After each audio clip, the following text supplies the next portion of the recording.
saçıp başka vat diline durar.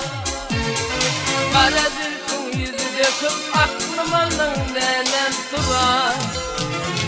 Yanı 17 yaşımız lebetin şahıyım. Kaynıp gelmedi yaşlığımız aklımın nenem durar.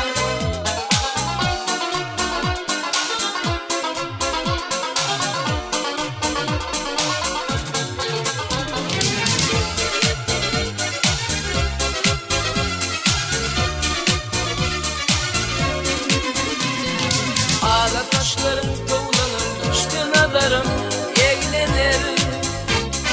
Dillerinde sirlenir, aklımın nenem sular. Yan 17 yaşımız lebetin şahıyım.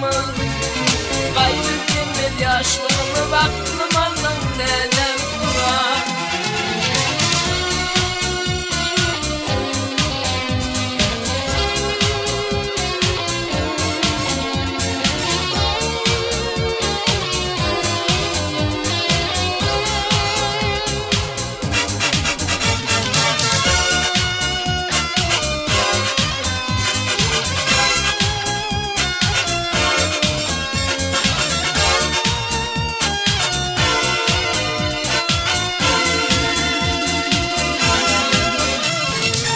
Lök nurun saçıp dur başka var diline suray.